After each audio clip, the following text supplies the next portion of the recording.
as is our way coming into this space.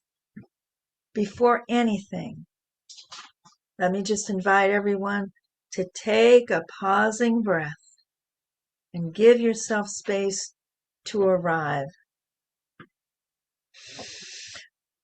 Breathing in, we receive all of the gift of life, and exhaling, we release everything, allowing for the opportunity to begin again. And from that place, it is my privilege and my pleasure to say, happy third Sunday of August, beautiful people. I am Reverend Vicki Jeter, your minister for Louisville Center for Spiritual Living. And we thank you for being with us on this August 16th, 2026.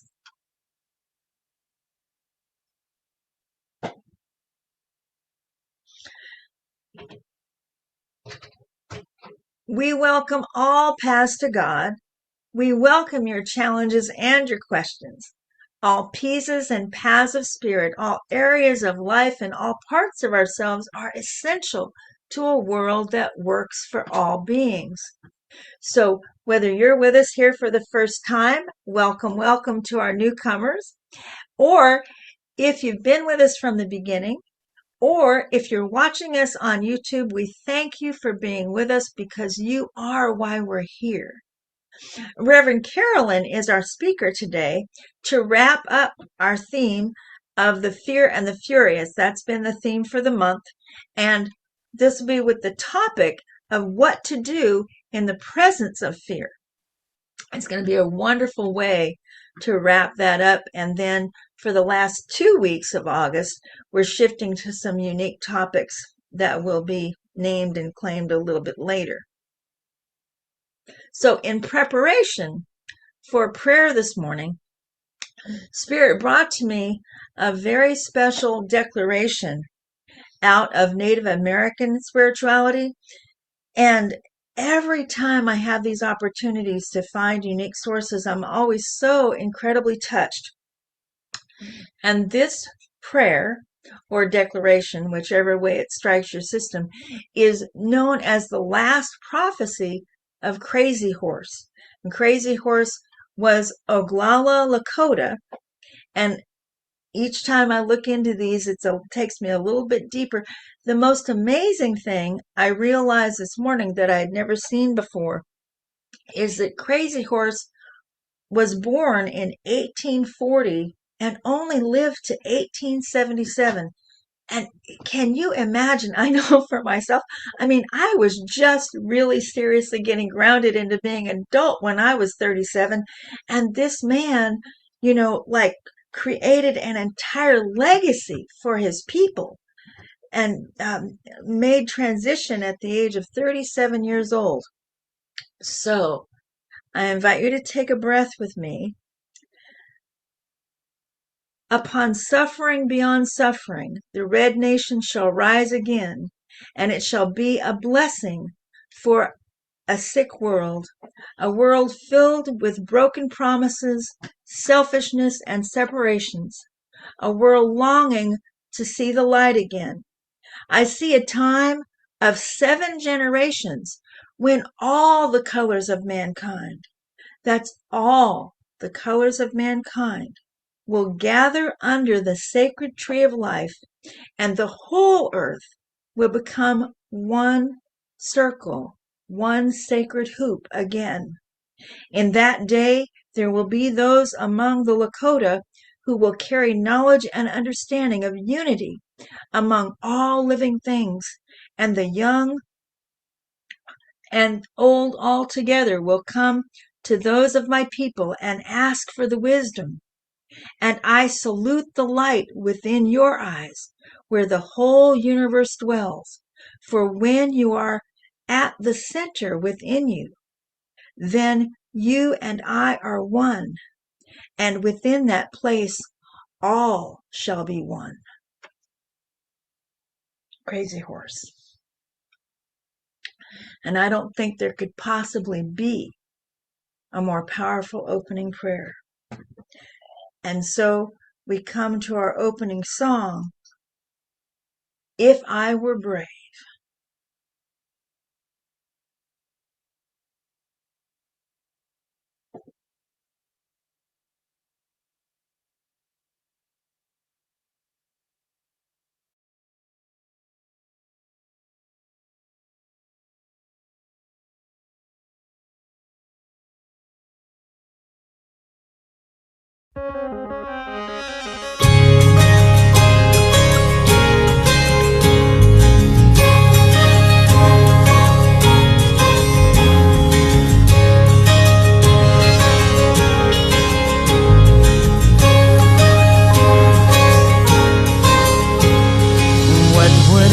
Do if I knew that I could not fail? If I believed, would the wind always fill up my sails? How far would I go? What could I achieve? Trusting the hero in me. If I were brave, I'd walk the razor's edge, where true believers dare to tread and never lose faith, even when losing my way. What step would I take today if I were brave?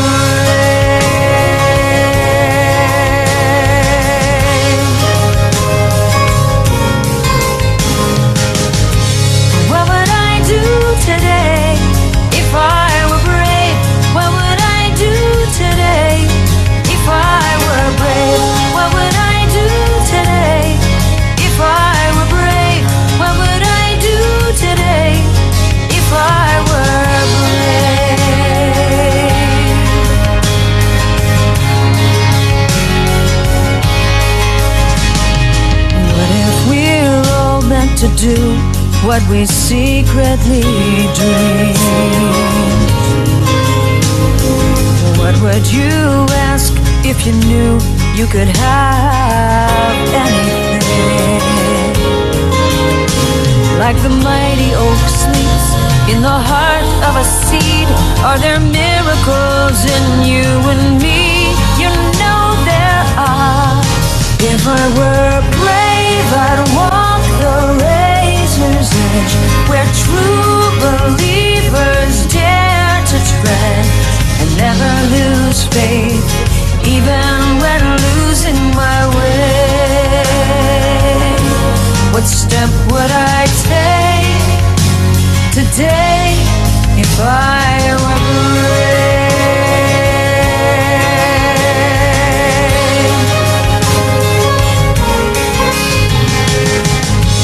Brave.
Hi, I'm Katrina Doro, and I'm the practitioner of the day, and our announcements include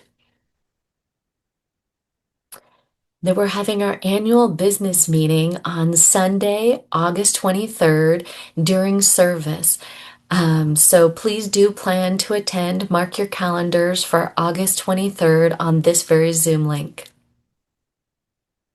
We will be having homecoming in Louisville, Kentucky, Labor Day weekend, September 5th and September 6th.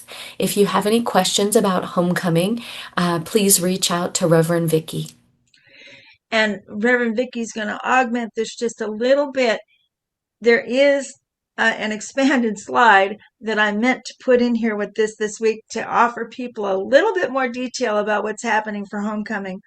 So on Saturday, there are a women's circle and a men's circle, and they're both at the same time. We're going to start at 1 o'clock.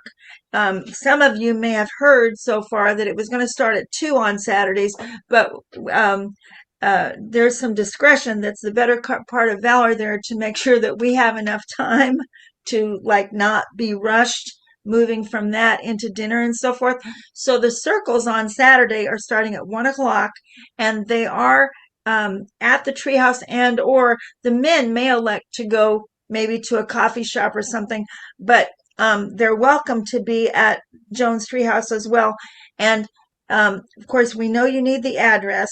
And so I'll be making sure that the address gets out there. It's on that other slide. And then also that evening at 5 o'clock, we will be at the Olive Garden, which is on South Hurstbourne Parkway. It's the same Olive Garden we recently went to dinner. And once again, I'll be making sure everybody has the address for that. So that's on Saturday, 1 o'clock for circles, and then 5 o'clock for dinner. None of this is required. Everyone can just come and go as serves them. And then the next day on Sunday, we will be having regular service.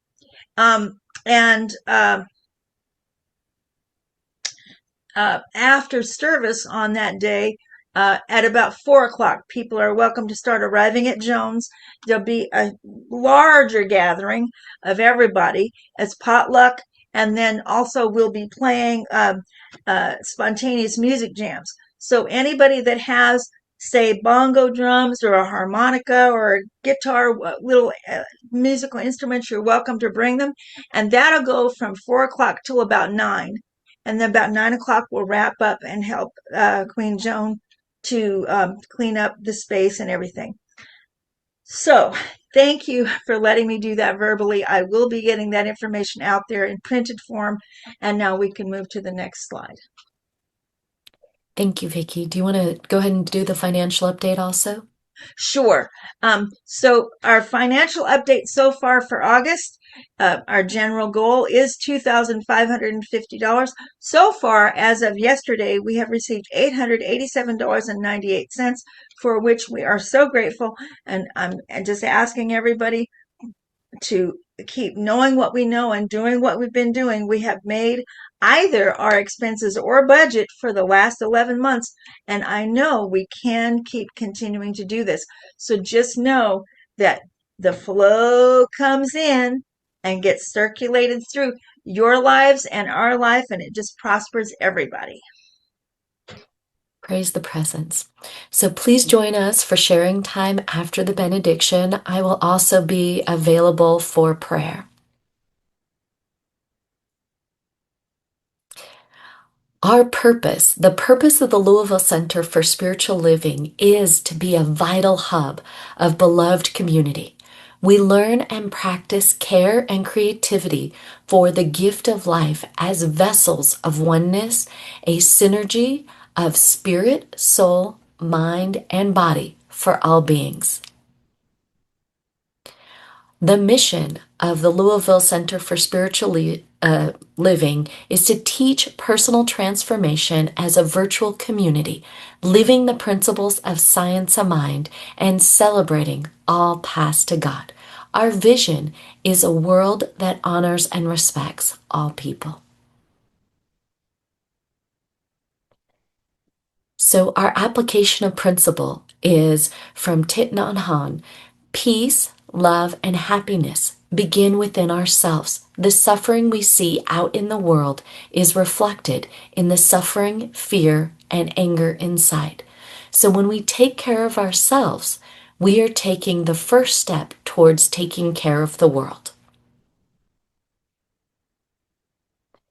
And for our sacred reading and meditation today, I have gotten the reading from the Global Office. There's a team that puts together the themes of the month, and the reading is from Pema Chodron, The Places That Scare You, A Guide to Fearlessness in Difficult Times. And so this is the reading. In meditation, we discover our inherent restlessness. Sometimes we get up and leave. Sometimes we sit there, but our bodies wiggle and squirm, and our minds go far away. This can be so uncomfortable that we feel it's impossible to stay. Yet, this feeling can teach us not just about ourselves, but what it is to be human. All of us derive security and comfort from the imaginary world of memories and fantasies and plans. We really don't want to stay with the nakedness of our present experience. It goes against the grain to stay present. These are the times when only gentleness and a sense of humor can give us the strength to settle down. So whenever we wander off, we gently encourage ourselves to stay and settle down. Are we experiencing restlessness? We stay. Discouraged mind? We stay. Are fear and loathing out of control? Stay. Aching knees and throbbing back? Stay. What's for lunch? Stay. What am I doing here? Stay. I can't stand this another minute. Stay. This is how to cultivate steadfastness. So as I move into the meditation portion, keeping in mind that we all have this wandering mind during meditation. So as I guide you, just keep bringing back to this moment, bring back to my voice. So as we breathe in to this moment, right here and right now, breathing in the presence of God, breathing in the presence of this divine moment, feeling the presence inside our bodies, our feet on the ground, our seat in our chair, the rhythm of our heartbeat.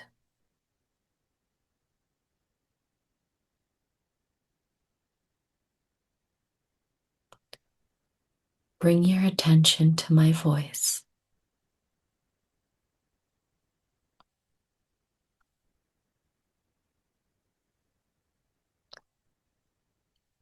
Bring your attention to this affirmation.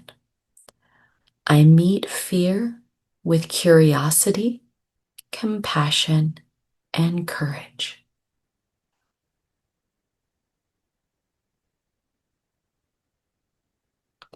I meet fear with curiosity, compassion, and courage.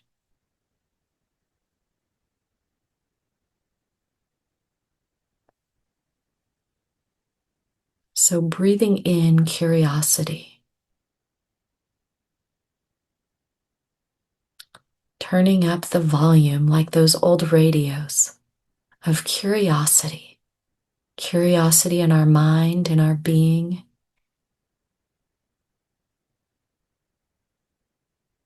I meet fear with curiosity, compassion, and courage. So embodying in this moment compassion, allowing full compassion for ourselves and others.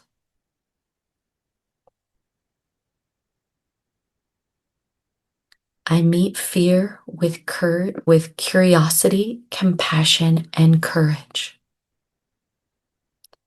So as we allow our bodies to move into the most creative and courageous stance, the Supergirl pose, the Superboy pose, holding our bodies in that place of absolute courage and bravery.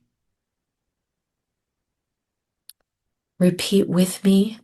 I meet fear with curiosity, compassion, and courage. And as we breathe in that knowingness right here and right now, we celebrate that knowingness with gratitude as we open our hearts and our minds to the message. And so it is. Amen.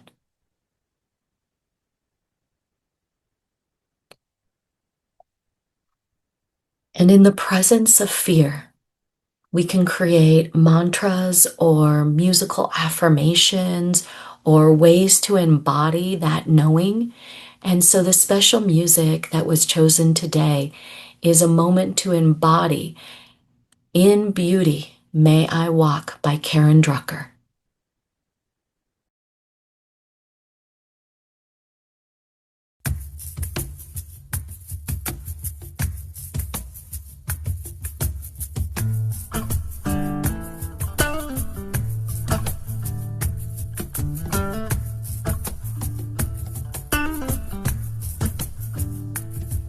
In beauty, may I walk all day long. May I walk through the seasons. May I walk. May I walk in peace. May I walk in peace. On this path, may I walk through my life. May I walk in old age. May I walk. May I walk in peace. May I walk in peace. May I walk, may I walk, may I walk, may I walk, may I walk.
May you walk, always walk in peace.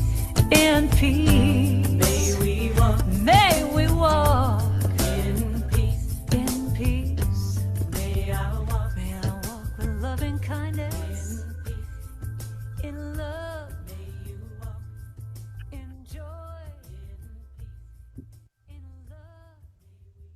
May we walk. Wow. This month and this week is in the presence of fear. And I'm blown away by the music this morning that Vicki and Katrina chose. The first one about the If I Were Brave. I try so hard to read all of those. I can't read them all fast enough, but that is such a moving song of the things that people do when they step out, but let their fear go and just step out. And then this last one with Karen Ducker. Wow, I've not heard that before. I usually used to follow Karen Drucker a lot, but I just haven't recently. But I think I need to start up again because that song was so powerful. It was just so powerful. So today we've been talking about fear all month, and today my job is to talk about facing that fear, different ways that you can deal with it, different approaches that you can have toward it. And the first thing, Vernon, the first slide. What if fear isn't the enemy, but a guidepost toward deeper understanding? So if we believe that fear isn't the enemy, that it is simply a guidepost that will help us, direct us to more deeper understanding of circumstances, of who we are, of how it all fits together, we would approach fear differently.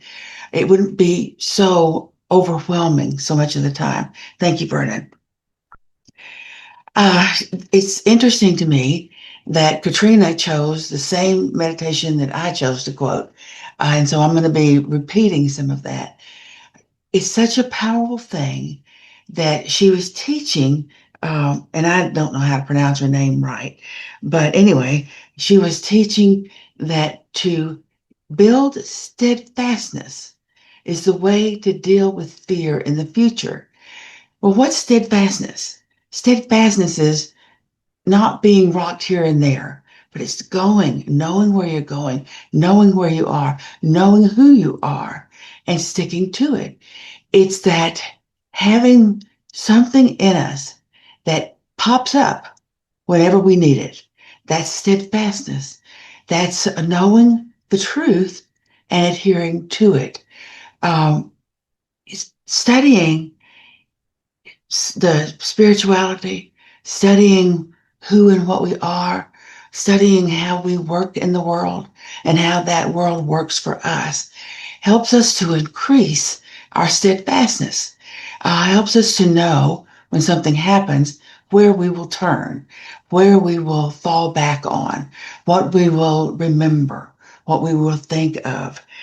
So she tells us that how to do that is in meditation.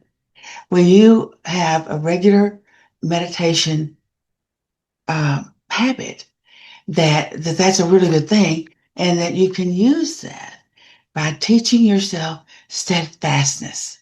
So when she's talking about it, she tells us that when we're in that place of meditation and things pop up that want to distract us, stay.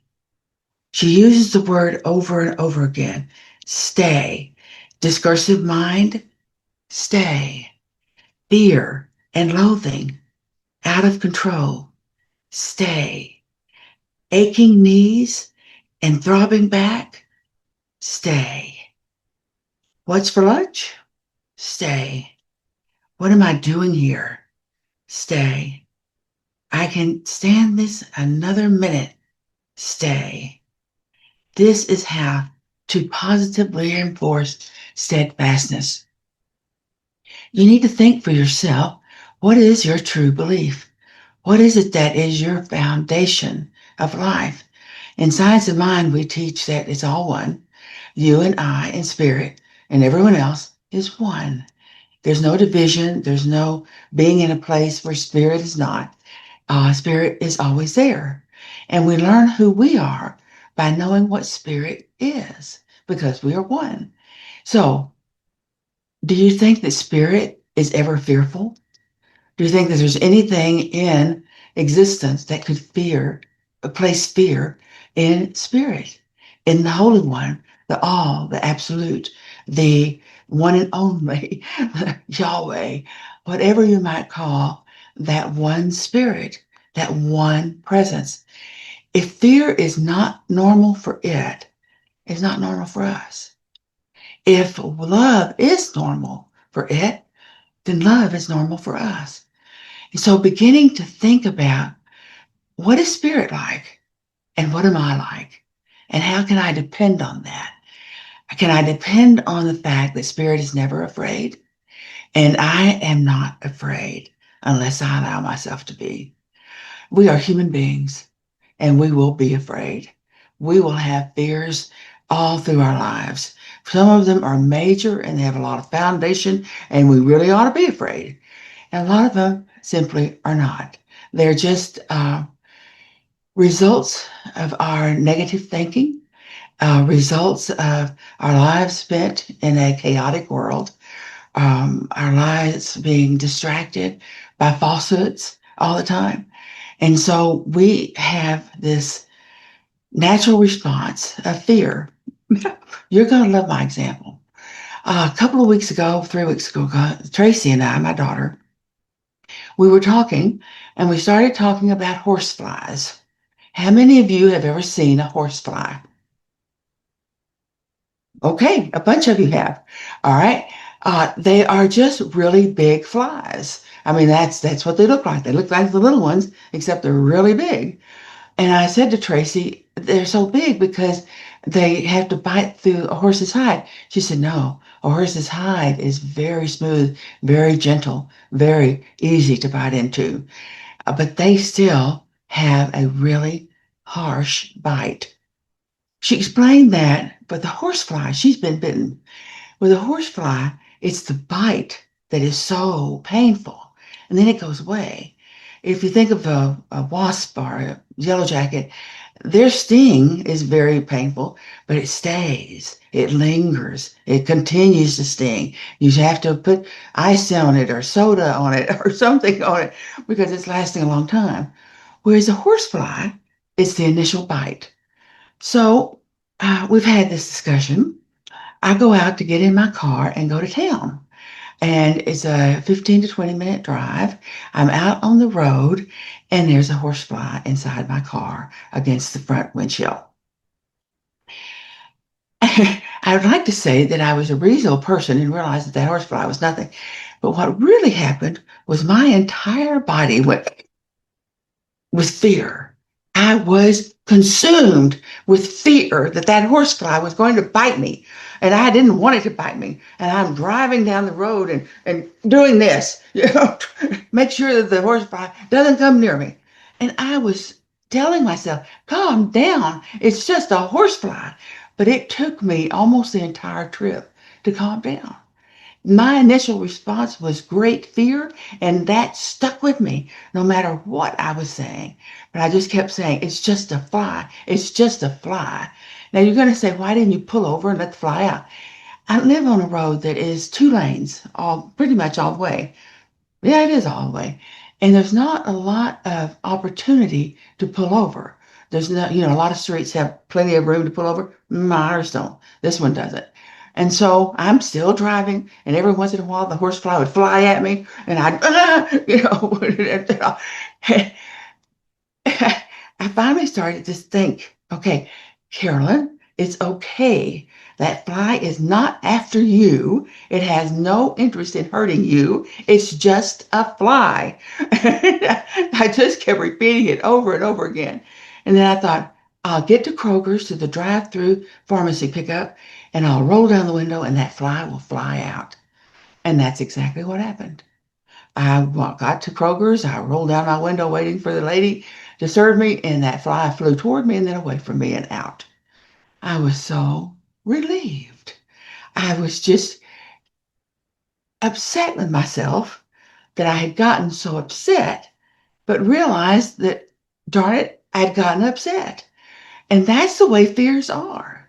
They don't have to be logical. They don't have to be rational. They just hit us. And it can be something as silly as a horsefly, or it can be something in our lives. Fear of a change in our lives that we don't want to have happen. And it can cause us great frustration and great angst. Is that a good word? I think so. Okay, Vernon, let's see put up the slide and then we'll do the video.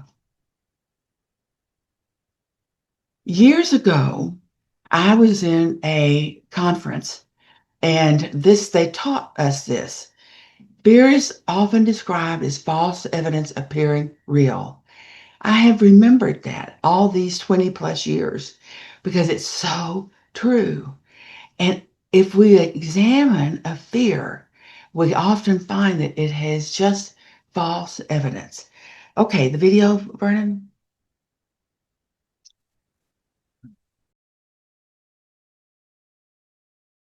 Your own mind is lying to you right now.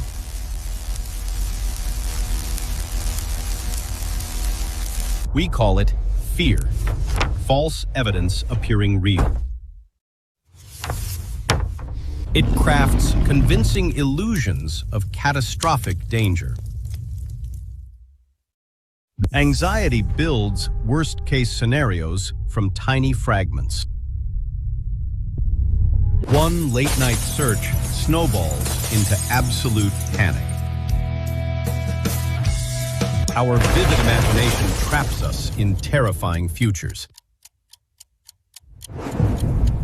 Fear builds a comfortable yet paralyzing mental cage.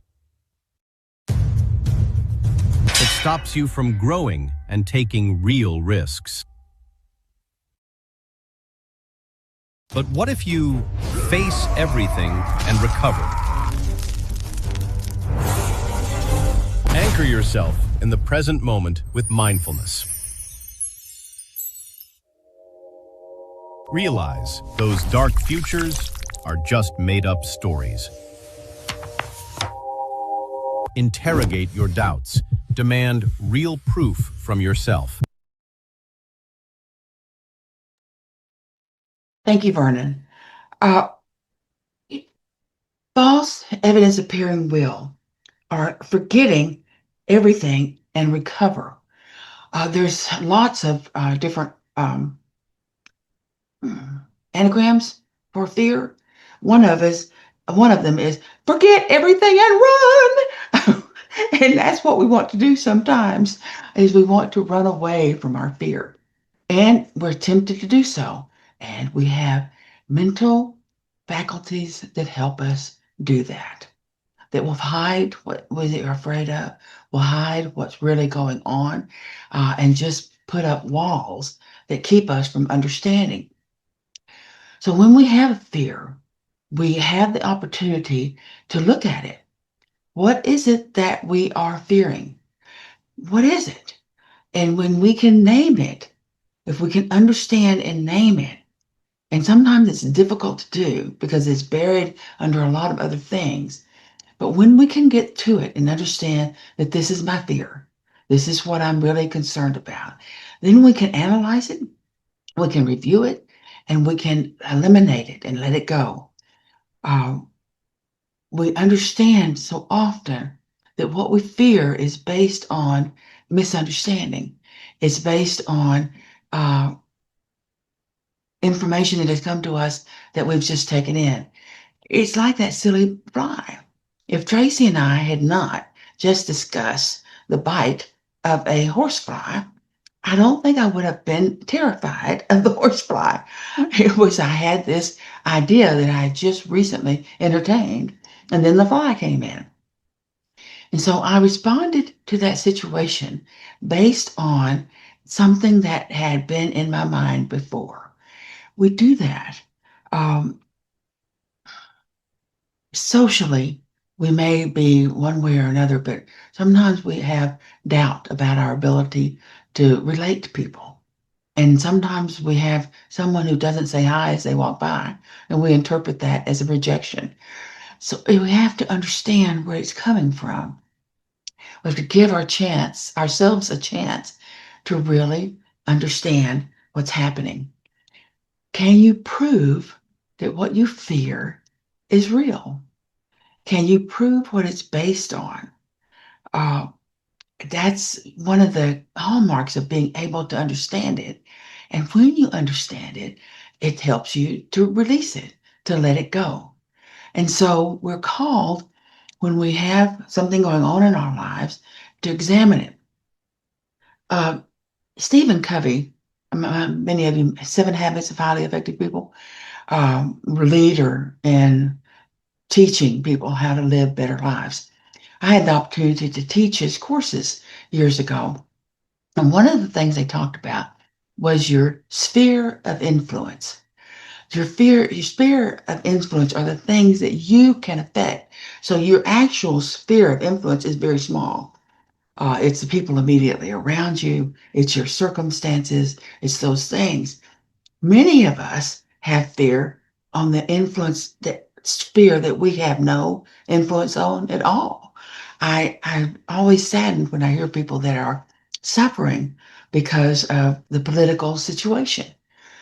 The political situation, you can vote, you can encourage, you can donate, you can do all those things, but you can't really make a major difference and change it. So why put your energy into worrying about it? It's going to be what it's going to be. Now, this is my personal understanding of it. Uh, and I know what's going on, and I pray about it, and I let it go when it comes to my personal life, because I can't do anything about it. I can't make it go away or anything like that. And so when you're looking at your fears, ask yourself, is this something that I have influence over? Is this something within my sphere of influence that I can really make a change to? And if it's not, then do what you want to with the other stuff, but don't let it negatively affect you. It just takes your energy, it takes your life force, and it just hurts you. And so the whole thing about understanding fear is understanding how to help ourselves, how to understand what's going on, and to help ourselves. So false evidence appearing real. It happens all the time, and you have the opportunity of choosing to look at it and respond to it and to study it and to learn from it. Why are you in fear about this? Why is it affecting you so much?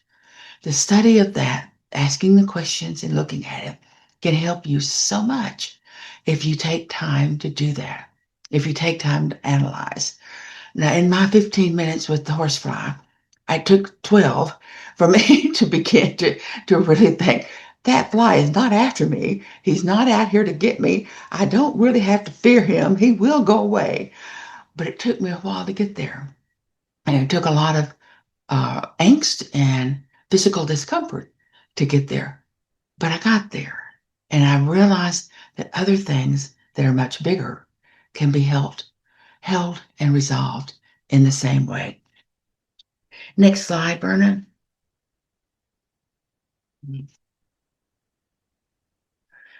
What is fear? Nothing more nor less than the negative use of faith, with faith misplaced. Ernest Holmes. What is fear? Nothing more nor less than the negative use of faith, faith misplaced.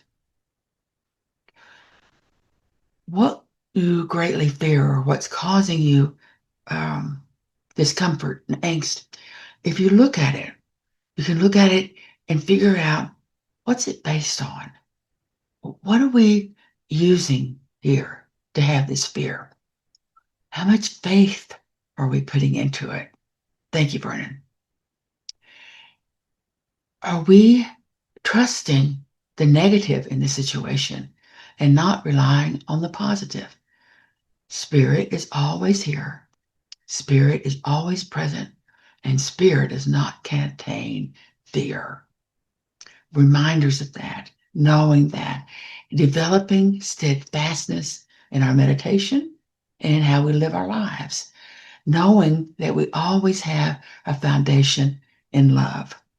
That is a foundation that will keep us steadfast, something that we can depend on and know is good. Okay, the last slide, Verna. This comes from Elizabeth Gilbert.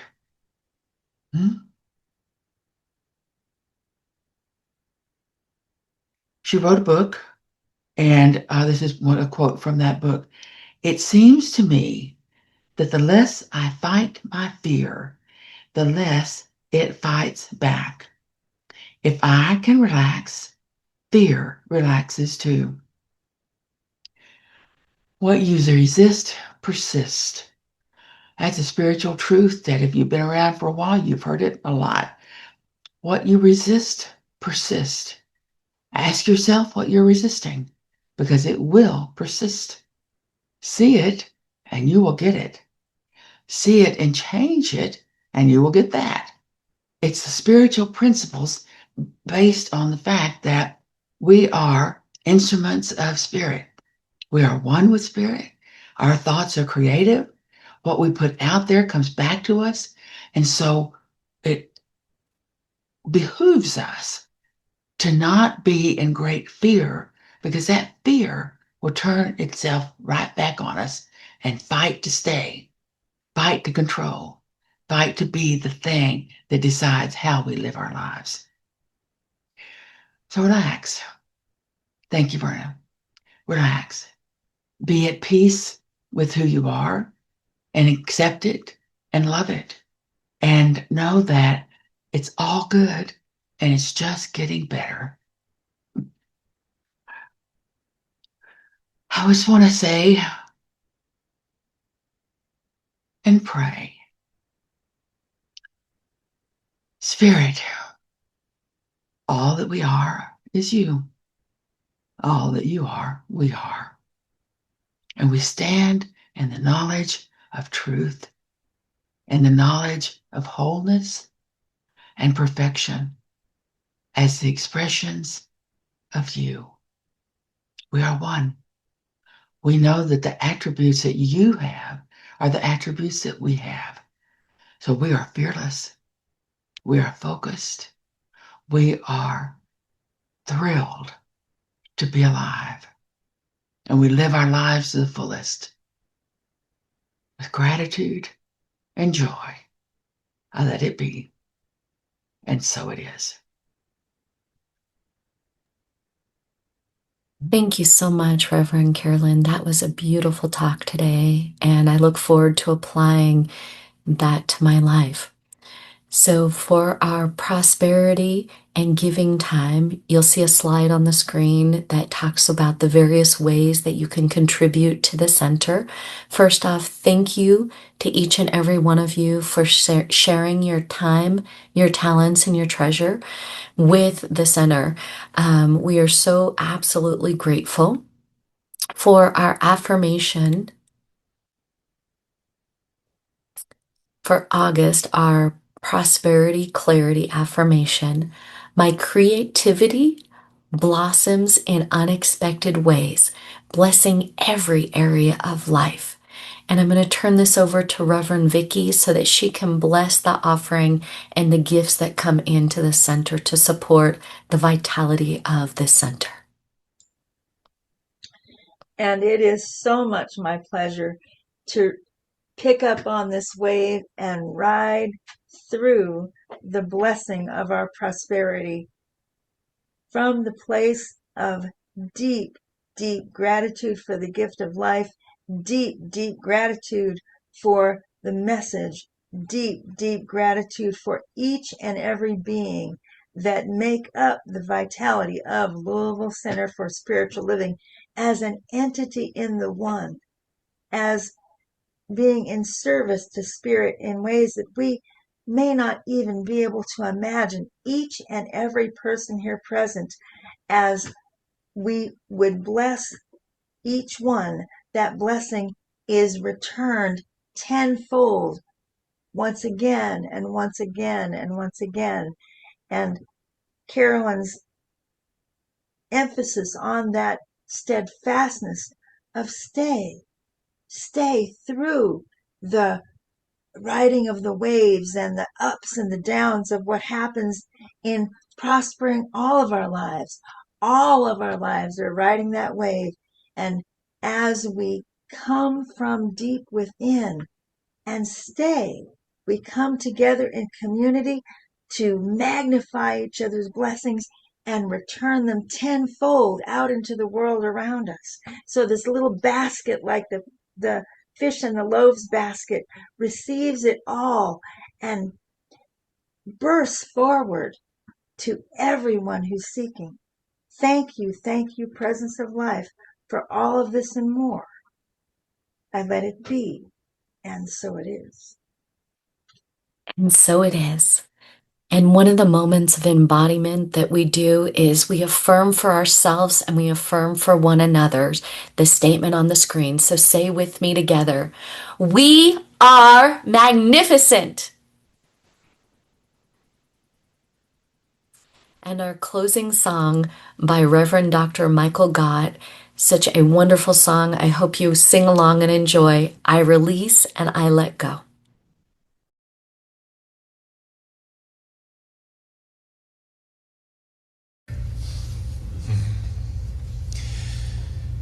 There was a time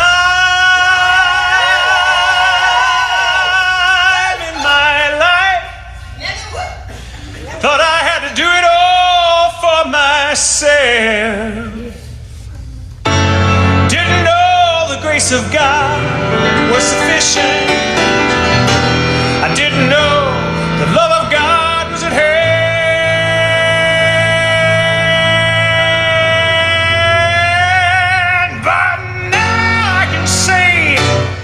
You are discouraged, struggling just to make it through another day.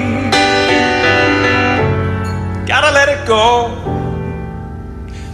Gotta let it all go. Are you listening? You got to let it all go. And this is what you have to say.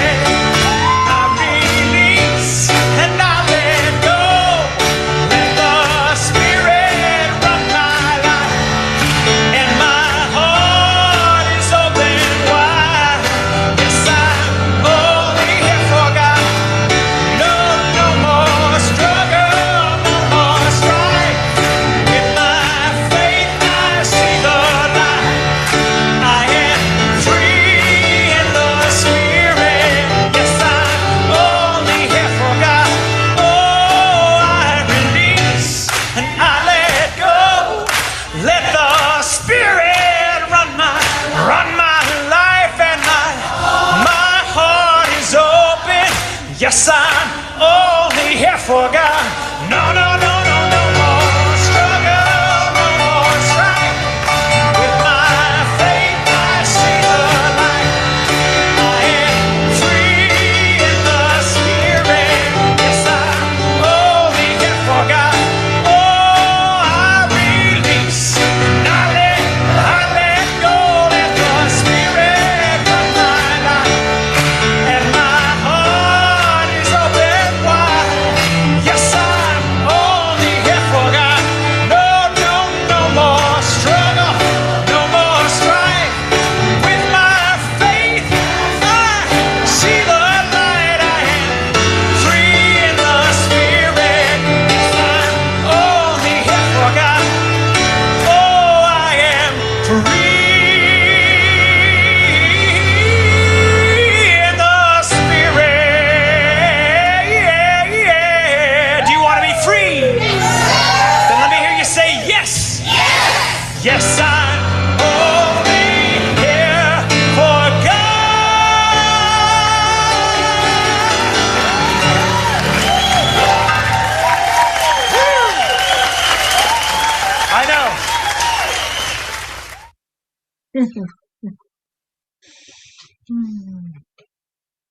You have to think when he says, I know, it's like, I know how good that was. And that takes us right into our benediction. So we're going to take this high wave and we're just going to watch it swoop down into relative stillness with our benediction. This is an invitation to a 1-minute silent prayer for peace. In light of the need for peace to emerge around the world now, I invite all of us to take a moment in your own way to reflect on the most peaceful moment, the most peaceful experience you may have ever known. Take a moment, breathe into that space, call it forward in your being now. Recall that experience as if it is here now.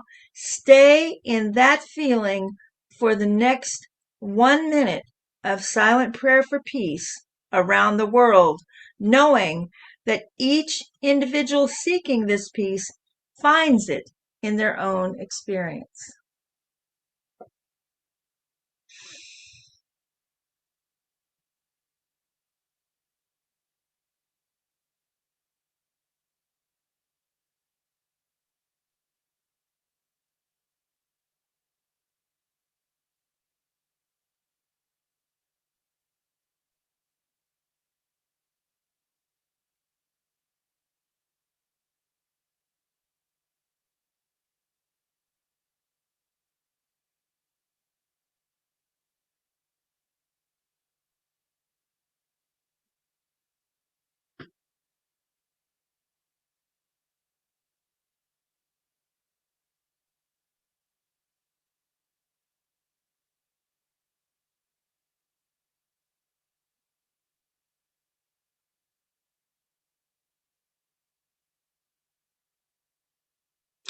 Knowing beyond doubt that it is already done in the law of God before we've even asked, we accept it with great thanksgiving and we let it be, and so it is.